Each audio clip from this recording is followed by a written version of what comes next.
Olá, pessoal. Espero que estejam todos bem. Então, na aula de hoje da nossa disciplina de Química Aplicada, nós vamos falar um pouco sobre os materiais utilizados no laboratório de Química e de saneamento. Então, antes de iniciar qualquer experimento, qualquer análise dentro do laboratório químico ou de saneamento ou de microbiologia ou enfim, de qualquer outro laboratório, é importante familiarizarmos com os equipamentos disponíveis, com os equipamentos, com as vidrarias, saber a utilização, para que serve cada vidraria, para que serve cada equipamento, conhecer o seu funcionamento, o seu uso e a maneira correta de manuseá-lo. Então, a grande maioria dos equipamentos utilizados nos laboratórios, ela é de vidro. Então, portanto, é necessário muito cuidado ao manuseá-los. Então, eles podem ser de vidro comum, de pirex ou de quartzo fundido. Então, nós devemos ter muito cuidado na manipulação de vidrarias dentro do laboratório. Bom, os materiais no laboratório de química, eles são classificados em materiais permanentes, ou seja, são aqueles materiais fixos em um laboratório, como por exemplo a capela, a autoclave, a estufa, a bancada, toda a parte da tubulação dentro do laboratório, as balanças que são utilizadas nas pesagens. Então, nós vamos ver cada material desse. E as vidrarias. Então, as vidrarias, elas são os materiais utilizados para auxiliar em experimentos dentro de um laboratório. Elas podem ser divididas em dois grupos, basicamente. As vidrarias de precisão e as sem precisão. Então, a de precisão, elas não podem ser levadas à estufa. A estufa é um equipamento onde é utilizada para secagem de vidrarias ou de substâncias, ou seja, você programa uma determinada temperatura que você deseja. Então, tem materiais que não podem ser levados à estufa, pois a alta temperatura alteraria sua propriedade de medição com precisão. Então, exemplos, pipetas, buretas, provetas, que são materiais de vidro, elas não podem ser levadas à estufa. Então, são classificadas como materiais de precisão. E tem também os materiais sem precisão. Então, esses materiais eles podem ser levados à estufa para secagem pós-lavagem. Exemplo, nós temos os balões de fundo chato, balão de fundo redondo, o becker, bastão de vidro. Então, esses materiais eles já podem ser secados, ou seja, aquecidos para que ocorra a evaporação de água dentro da estufa. Então, aqui nós vamos ver alguns materiais de vidros. Então, é uma infinidade de vidrarias, de materiais que são utilizados no laboratório. Então, nós temos que conhecer o máximo de materiais possíveis, principalmente os materiais que nós mais utilizamos no laboratório de Química e de Saneamento. Então, a primeira vidraria utilizada dentro do laboratório é o becker. Então, o becker, ele parece um copo, ele também é chamado de copo de becker. Então, ele tem várias capacidades. Então, nesse caso aqui, esse becker é de 150 ml. Então, essa marcação aqui, a última marcação, indica que até aqui existe 150 ml. Então, eles têm várias capacidades. Tem becker de 10 ml, de 5 ml, de 1 litro, de 1000 ml, de 500 ml. Então, o becker, a função dele, ele é utilizado para dissolver uma substância em outra, preparar soluções em geral, aquecer líquidos, dissolver substâncias sólidas e realizar reações químicas. Então, essa aqui é a função do becker. Uma outra vidraria muito utilizada, principalmente em laboratório de microbiologia, são os tubos de ensaio. Então, aqui nós temos um exemplo de tubo de ensaio. Ele pode ser assim, como ele pode também vir com tampa. Então, ele é utilizado para a realização de reações químicas em pequena escala, principalmente testes qualitativos. Então, eles podem ser aquecidos através de movimentos circulares, lá diretamente sobre a chama do bico de Bunsen. E tubos de ensaio, eles devem ser aquecidos de forma que essa extremidade aqui aberta não seja virada para uma pessoa. Então, aqui nós temos um exemplo de tubo de ensaio. Uma outra vidraria muito utilizada no laboratório é o Erlenmeyer. Então, aqui nós temos um exemplo, né, de uma figura do Erlenmeyer. Então, da mesma forma do Becker, ele apresenta diferentes capacidades, 250 ml, 10 ml, 500 ml, então varia. Então, esse Erlenmeyer, devido a esse gargalo estreito, ele é utilizado para dissolver substâncias, agitar soluções e aquecer líquidos sobre a tela de amianto. Integra várias montagens utilizadas em filtrações, destilações e titulações. Um outro material bastante utilizado no laboratório é o quitaçato. Então, aqui nós temos esse exemplo aqui do quitaçato. Então, ele é esse frasco que tem essa saída lateral. Então, ele é muito utilizado em filtrações a vácuos, como nós podemos observar aqui, ó, um modelo de um esquema de uma filtração a vácuo. Então, ou seja, nas quais é provocado um vácuo parcial dentro do recipiente para justamente acelerar o processo de filtração. Então, é muito utilizado em filtração a vácuo. Então, aqui é o modelo de um quitaçato. Nós também temos o funil comum. Então, esse funil comum também, ele tem diversos tamanhos. Ele é utilizado em filtrações simples, com o auxílio de um papel de filtro que é colocado aqui dentro, né, para a realização do processo de filtração e na transferência, por exemplo, de um líquido, de um recipiente para outro. Então, nós temos aqui um modelo de um funil comum. Temos também aqui as provetas também elas têm diversas capacidades de 10, de 25, de 50 ml.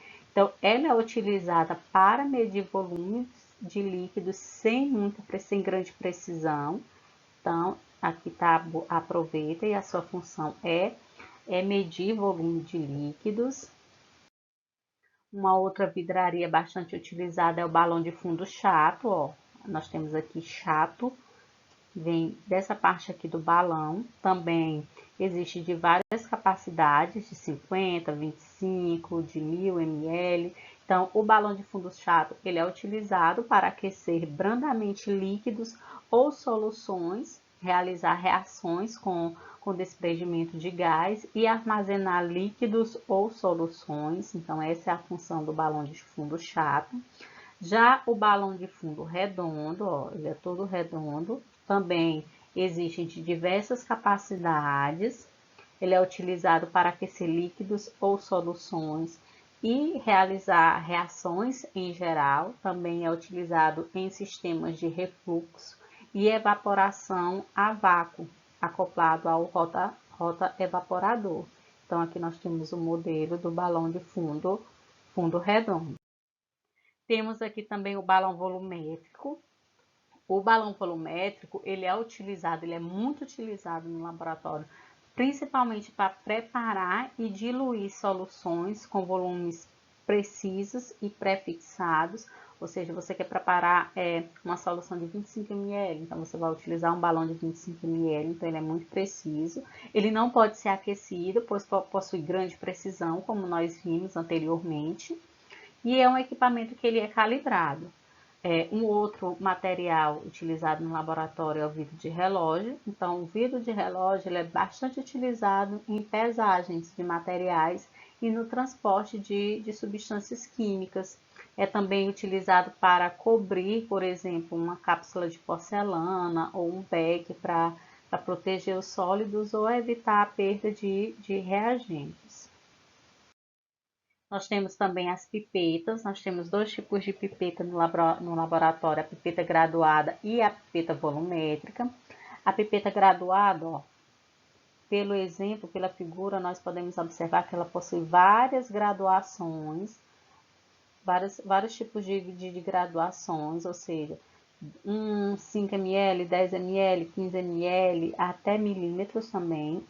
Então, ela é utilizada para medida de volumes variáveis de líquido com boa precisão dentro de uma determinada escala. Ela não pode ser aquecida, a pipeta graduada, e é um equipamento que ele é calibrado. Então, você quer 10 ml de um líquido, então você pode utilizar uma pipeta de 10 ml ou uma pipeta de 50 ml e utilizar apenas 10 ml desses 50. Já a pipeta volumétrica, ela é utilizada para medir com grande precisão um volume fixo de líquido. Então, aqui, ela não tem graduação. Então, nesse caso aqui, essa pipeta é de 5 ml. Então, se você quer 5 ml de uma amostra, você vai utilizar uma pipeta de 5 ml. Se você quer 25 ml de uma amostra, você vai utilizar uma pipeta volumétrica de 25 ml. Então, da mesma forma que a pipeta graduada, ela não pode ser aquecida, ela é um equipamento calibrado. Nós também temos a bureta. Então, a bureta ela é utilizada para medida precisa de volume de líquidos. Então, ela permite esse escoamento do líquido nesse sistema aqui. Aqui é uma torneira que você abre e fecha para esse líquido escorrer. Então, esse escoamento ele é controlado, né, através dessa torneira. O equipamento ele é bastante utilizado em processo de titulações e também não pode ser aquecido porque é um equipamento calibrado. Então, aqui nós podemos observar um processo, por exemplo, de titulação. São esses equipamentos que são utilizados. Uma outra vidraria utilizada no laboratório é o funil de separação, de decantação e também chamado de funil de bromo. Então, nós temos aqui a figura desses funis. Então, esse funil, ele é utilizado para separar, ó, no caso, nesse exemplo aqui, líquidos immiscíveis, ou seja, líquidos que não se misturam. Então, aqui não se misturam, então nós podemos observar aqui dois líquidos com colorações diferentes. Então, ele é utilizado para separar esses líquidos. Ele também tem um sistema aqui, uma torneira, onde você pode abrir essa torneira e separar esse líquido que está embaixo aqui desse líquido que tá em cima. Nós também temos os condensadores. Então, os condensadores, ele é utilizado para condensar os vapores produzidos no processo de destilação, como nós podemos observar aqui, ou aquecimento sobre refluxo. Então, existem diversos tipos de condensadores. Então, nesse sistema aqui, nesse sistema de condensação, de destilação, então essa amostra aqui ela vai ser aquecida e as substâncias que atingirem o ponto de ebulição primeiro, elas vão passando aqui, os vapores, ó, eles passam por esse sistema, passa por esse condensador aqui, onde o vapor vai se transformar num líquido e vai cair aqui nesse outro recipiente.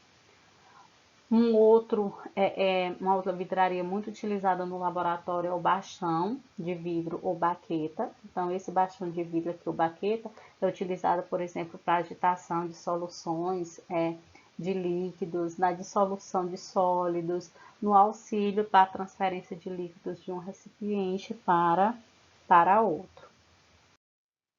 Nós temos aqui também a placa de Petri, muito utilizada, por exemplo, para a secagem de substâncias, é utilizada lá como em análises microbiológicas, né, no crescimento e desenvolvimento de fungos, de bactérias, de vírus. Nós temos aqui também o dessecador. O dessecador, ele é utilizado para guardar as substâncias em atmosfera com baixa umidade, ou seja, eles contêm substâncias higroscópicas, ou seja, que absorvem a umidade do meio. Então, aqui a substância, uma amostra que você não quer que tenha muita umidade, você coloca dentro desse dessecador. Nós temos aqui o tubo Thiele. Esse tubo Thiele, ele é utilizado na determinação do ponto de fusão da substância. Então, existem equipamentos eletrônicos para este fim. Então, aqui nós temos um exemplo do tubo Thiele. Agora, nós vamos ver alguns materiais de porcelana utilizados no laboratório. Então, nós temos o funil de Bunch. Então, esse funil de Bunch, nós temos aqui esse exemplo. Ele é muito utilizado em processo de filtrações a vácuos, em conjunto lá com o Kitasato. Ó, nós temos aqui o modelo do Kitasato Nós temos aqui o funil de Bundt. Um outro vidraria material de porcelana é o cadinho. Então, o cadinho aqui também tem várias capacidades. Ele é utilizado para a calcinação de substâncias, ou seja, para substâncias que vão ser aquecidas em altas temperaturas. Ele também pode ser constituído de ferro, de prata, platina, entre outros, porque eles conseguem suportar temperaturas muito elevadas. Nós temos aqui a cápsula, também de porcelana, é utilizada na evaporação de líquidos e pode ser aquecida diretamente na chama do bico de Bunsen. Nós temos o almofariz e o pistilo, eles servem também de porcelanas, ele é utilizado para trituração e pulverização de sólidos. Nós temos aqui o triângulo de porcelana. Esse triângulo de porcelana, ele serve de suporte para cadinhos quando aquecidos diretamente na chama de gás, na chama do bico de Bunsen. Bom, essas aqui foram algumas referências que foram utilizadas na aula de hoje, que vocês podem estar utilizando nos estudos de vocês. Algumas informações importantes que eu sempre deixo é que vocês assistam as videoaulas, leiam o material de apoio, participem dos fóruns de discussões e respondam à atividade avaliativa. Na próxima aula, nós vamos continuar falando sobre reconhecimento de materiais e equipamentos no laboratório de Química e Saneamento. Qualquer dúvida que vocês tiverem, vocês podem estar entrando em contato comigo através do meu e-mail, através do grupo de WhatsApp e nos fóruns de discussões. Então, bons estudos e até a próxima aula.